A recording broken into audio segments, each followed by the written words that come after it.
Bismillahirrahmanirrahim. Assalamualaikum warahmatullahi wabarakatuh. Waalaikumsalam warahmatullahi wabarakatuh. Kita bersama Forum Tanah Air. Iya. Mbak Ida, mari silahkan memperkenalkan diri dari Forum Tanah Air. Perkenalkan diri ya. Ida Nurhaida Kusdianti sebagai Sekjen FTA. Saya Iskundati sebagai bidang pengkaderan, keorganisasian dan keanggotaan dari Forum Tanah Air. Mbak Ida, ini kan sudah sangat lama berjuang ya. Betul Tidak banget. kita aja, tapi juga banyak elemen yang sedang berjuang. Iya. Terus kemudian dari pergantian kepemimpinan dari Pak Jokowi ke Pak Prabowo, kira-kira gimana ya menurut Mbak Ida? Itu adakah yang bisa disampaikan di sini untuk tentunya masyarakat banyak biar mereka juga terbuka? Yang kita tahu kalau misalnya waktu Pak rejim Jokowi, Mbak, kita kan lagi kencang-kencangnya tuh di lapangan ya. Ya, kencang-kencangnya demo ini, ngaspal. demo itu, ngaspal gitu kan kalau rejim Jokowi gitu. Tapi tetap tetap nggak direspon sama sekali. Kalau orang Jawa kuping budeng motor pisek amit-amit. Berganti dengan pemerintahan Prabowo. Ya, oke. Terus lalu kita kayak seragam kan, seragam. Oke, kita tunggu. Ada harapan gitu ya? Ada harapan, ada sedikit harapan karena memang kita flashback ke belakang, kita juga mendukung beliau dulu ya. Sebelum beliau itu doa kita dulu, itu baru kita berkata. Nah, kita coba kasih kesempatan Pak Prabowo untuk membuktikan janji-janjinya yang waktu pelantikan itu loh. Tim Tenggelam bersama rakyat. Dan saya bekerja untuk rakyat, bukan untuk oligarki. Iya, nah, coba kita beri kesempatan beliau untuk bekerja dengan kabinet merah putihnya selama 6 bulan 1 semester. Kalau pertama kita ngasih kesempatan itu 100 hari loh. Oh ya. Tapi 100 hari dengan sekian banyak masalah apa? Terlalu mepet. Makanya dari itu kita kasih kesempatan berapa hari? 1 semester 6 bulan. Nanti kita juga akan benar-benar kita akan evaluasi lagi di 6 bulan itu. Oke. Nah, seperti itu. Itu akan dilakukan oleh siapa? Forum Tanah Air? Forum Tanah Air ini jelas lah. Ya, kemarin kan kita pas pertama juga dialog dan diskusi itu di hari pertama itu kan Forum Tanah Air. Iya. Kita kesempatan Bapak Prabowo 6 bulan kami akan kembali mengingatkan Anda untuk memberikan raport pertama Anda kepada FTA itu. Apakah ada raport dari rakyat? Apakah ada merahnya atau biru semua atau mungkin amblas semuanya? Jangan, mudah-mudahan biru semua. Iya. Pak Presiden kita coba lihat ya Mbak, pergerakan dari pergantian kepemimpinan. Kita sudah coba di lapangan, sudah kemarin kan porsinya lebih banyak. Sekarang di Pak Prabowo, Presiden Prabowo itu kita coba kurangi dengan mengimbanginya, mengedukasi gitu. Tapi kan pergerakan itu masih tetap berlanjut, aksi itu masih tetap berlanjut. Tapi yang kita harapkan itu ada hasilnya gitu. Sedikit banyak ada hasilnya. Jadi kita coba pergerakan 1, pergerakan 2, pergerakan 3. Maunya kita kan full gitu loh sampai atas. Satu saja tapi ada hasilnya. Goal. Bukan satu saja, satu dulu gitu. Iya betul, satu dulu. Tapi terbukti ada hasilnya. Itu maksudnya perjuangan yang dilakukan oleh banyak pihak ya? Oleh banyak pihak. Termasuk kita juga ya? Termasuk kita. Tapi kalau Forum Tanah Air tentunya akan fokus ya? Fokus. Sampai perjuangan itu walaupun tidak menghasilkan seperti yang diharapkan, tapi terus akan tetap diperjuangkan. Diperjuangannya dengan apa Mbak? Misalnya kita sudah melakukan ini, mengeluarkan ide, gagasan, melakukan hearing, gitu kan, approach, terus melakukan audiensi, memberikan pernyataan, keberatan dan lain-lain, tidak stuck sampai di situ. Tapi karena besoknya lagi kita harus follow up itu. Apakah yang kami berikan kepada Anda, misalnya ya kepada DPR, sudah dibaca atau belum? Atau masuk tong sampah?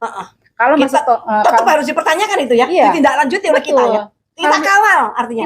Artinya kita mengawal. Kalau misalnya ada respon positif kan itu alhamdulillah. Ya betul. Beda kalau misalnya kita diam. Setidak-tidaknya kita harus mendapatkan jawaban. Dan jawaban itu yang kita pegang harus bagaimana. Jawabannya apa dan kita harus bagaimana. Tentu harus mendapatkan hasil itu kan. Ya, kayaknya nggak mungkin deh kalau misalnya dari pihak yang kita datangin itu sampai menjawab, oh kami tidak menerima loh, oh, kami nggak punya solusi loh. Ya Anda jangan jadi wakil nggak ada rakyat. yang jadi wakil rakyat, ngabisin anggaran loh. Iya. Masih mending anggarannya buat saya aja deh, buat keliling Buat ya nggak? makan aja, buat kita makan bersama. Nggak, buat keliling daerah gitu loh Mbak. Itu kan kita keliling Bukan daerah. maksudnya, bukan buat makan bersama gratis itu loh. Oh iya betul. Ya, Itu. untuk meningkatkan gizi masyarakat pastinya. Jadi kan seperti itu, logika sehatnya kan seperti Ya. itu Mbak. Jadi kalau Anda tidak siap menjadi wakil rakyat, Nggak tidak usah. siap untuk dimintai pertanggungjawabannya oleh rakyat, jangan menjadi anggota DPR. Tentunya Jadi begitu kayak ya. rasanya tidak mungkin kalau kita sudah hearing, sudah audiensi, terus kita memberikan sesuatu, tidak dibaca, tidak ada solusi, tidak ada tindak lanjut. Salahnya kita apa? Kita selalu telat untuk memfollow up itu. Oke. Jadi memang harus ada apa ya, aksi dan reaksi. Jadi harus kritis. Jadi misalnya kita harus gercep kalau kita bilang kan. Kalau mereka betul. misalnya sudah, janganlah kasih kesempatan mereka yang di lembaga sana itu untuk berleha-leha dengan secari kertas yang sudah kita berikan terus nggak dibaca terus masuk tong sampah dan kita nggak tahu. Tapi kita harus follow up itu. Bapak sudah baca belum? Terus solusinya apa? Jadi intinya misalnya kita memperjuangkan satu permasalahan Iya. ya Ida. Memperjuangkan suatu permasalalan itu kita kawal terus, kita Kawal aksi. terus. Kemudian kita juga apa namanya? Kasih biasa edukasi, mengedukasi, aksi, terus mengkaji lagi, evaluasi lagi, sudah sampai mana. Kalau Kita misalnya- juga audiensi ke DPR, tanggapan DPR itu bagaimana, atau kita audiensi kepada yang terkait, pokoknya fokus terhadap satu permasalahan itu harus tuntas. harus tuntas. Nah, Gitu ya. Alhamdulillah kalau misalnya satu permasalahan sudah tuntas, ini kan sudah bisa menjadi pilot project lagi, Nah, bisa betul. pindah ke Itu masalah bisa yang mendorong, lain. bisa mendorong perjuangan Rakyat. yang berikutnya. Ya, betul Gitu loh. itu Jadi dia. kita ada semangat. Oh, ini kok membuahkan Oh hasil. iya, kalau misalnya sekarang semua masalah plak tapi stuck sampai Stuck di di situ. tengah tanpa follow up dan semuanya tidak ada solusi. Saya kira nggak ada hasilnya itu mah. Pekerjaan yang sia-sia. Kalau hanya kita berjuang, kemudian kita sampaikan misalnya itu kita sampaikan kepada DPR dan DPR setelah itu kita cuma diam aja, hanya menunggu Hanya saja. menunggu sementara mereka kayak Kanet bis tau nggak? Hah? Gimana? Menunggu kita lupa. kembalian Pembalian pembayaran. pembayaran. Nah, sama dengan mereka menunggu kita lupa gitu loh.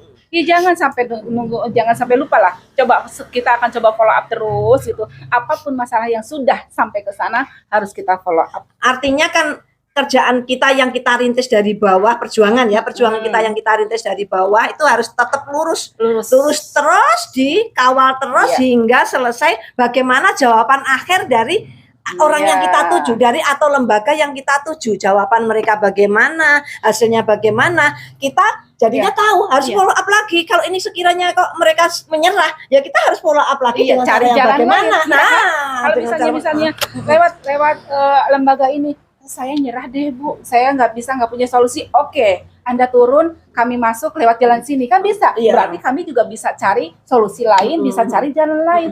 Beda kalau misalnya cuma stuck sampai situ, nggak tahu alasan apa, ada apa, sampai mana, kan gitu. Betul. Ya, kita diem, mereka diem.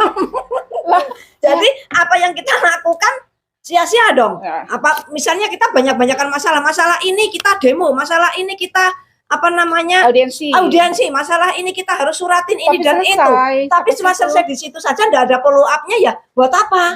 Itu karena kita kan tenaga, biaya, pikiran, terus waktu, ya toh kita udah mengorbankan itu semua. Jika tidak kita follow up, tidak kita lanjutkan, tidak kita fokus terhadap satu permasalahan yang sedang kita perjuangkan, ya percuma gitu loh. Sia-sia buat apa kita lakukan? Nah, bukannya setengah-setengah, nggak niat. Ya jalan perjuangan itu kan harus all out ya. Nah, walaupun kan kita tahu konsekuensinya, untuk all out itu butuh banyak yang dikorbankan, biaya, waktu, tenaga, pikiran, ya. Kan sama-sama kita banyak permasalahan yang kita garap, banyak permasalahan yang kita perjuangkan, tapi hanya setengah-setengah. Kan ini membutuhkan biaya dari satu permasalahan ke permasalahan yang lain toh. Tapi kalau misalnya satu permasalahan atau dua permasalahan terus kita perjuangkan fokus sampai akhirnya kita mendapatkan hasil jawaban, walaupun hasil bukan berhasil goal harus itu terlaksana, tapi setidaknya kita mendapatkan jawaban, jadi kita tahu harus bagaimana selanjutnya, berikutnya bagaimana gitu ya Mbak Ida ya tentunya. Kita bisa melangkah lebih jauh dari itu. Betul, benar. Itu kan? Iya betul. Sampai sekarang dan itu kita ini udah berapa bulan sih pemerintahan Pak Prabowo? 4 bulan. Oktober ya? Lebih dari Oktober, November, Desember, Januari. 3 bulan. Hampir 3 bulan. Iya. Gitu ya. 100. Oke. Nanti yang jelas FPA akan terus berlanjut mengawal kabinet betul. merah putih. Iya, kabinet merah putih, dan kita tetap akan memperjuangkan apa yang harus kita perjuangkan, yang menurut kita harus diperjuangkan tentunya. Harus diperjuangkan. Yang jelas bismillah juga. Saya tidak segan-segan, tidak capek untuk berkata kita akan istiqomah, kita akan terus mengawal all out setiap permasalahan, satu permasalahan kita harus tahu titik menyerahnya mereka di mana agar kita bisa mencari jalan lain. Jadi tidak cuma udah sampai situ ya sudah gitu loh. Kita harus cari jalan sampai memang benar-benar apa yang diinginkan rakyat itu terbukti. Walaupun katanya nanti hasilnya negatif, syukur-syukur positif. Kalau negatif juga kan memang harus ditindaklanjuti. Oke. Itu FTA ya. Itu FTA sekali melangkah pantang untuk menyerah. Ya. Pantang untuk surut. Kita akan cari jalan lain. Betul. Mbak Ida, mungkin kita kan elemen perjuangan tuh banyak sekali ya, banyak macamnya, walaupun ya memang itu ya ada yang searah dengan kita, tapi apa tujuannya bukan tujuannya, jalannya berbeda, ada yang arahnya sama, caranya sama, kan banyak. Mungkin adakah pesan-pesan Mbak Ida untuk para pejuang itu ya? Selain ini ya Mbak Ida, tentunya perjuangan terhadap kembali kepada Undang-Undang Dasar 45 tetap di jalanan, konsisten tetap diperjuangkan ya. Nah, untuk perjuangan-perjuangan yang termasuk seperti permasalahan-permasalahan seperti misalnya PIK dan sebagainya, ini kan banyak di dalam masyarakat. Nah, itu kan bagaimana pesan Mbak Ida kepada para kan kalau saya ini orang Jogja, jadi tidak pernah, jarang membersamai mereka-mereka. Kan Mbak Ida yang selalu aktif. Jadi saya pengen dari Mbak Ida ini pesan apa yang harus disampaikan pada teman-teman seperjuangan tentunya. Mbak Ida, keras Mbak Ida, suaranya Mbak Ida, keras pernyataannya Mbak Ida, biar semua teman-teman seperjuangan itu paham apa yang harus dilakukan dan bagaimana gitu loh Mbak Ida. Bagaimana Mbak Ida? Perjuang di Indonesia itu saya pikir hanya 10% dari seluruh rakyat Indonesia. Yang konsisten dengan berjuangan memikirkan nasib rakyat dan bangsa itu hanya 10%. Ada nggak 10% Mbak Ida? Kayaknya saya nggak tahu ya, kurang lebih lah seperti itu ya.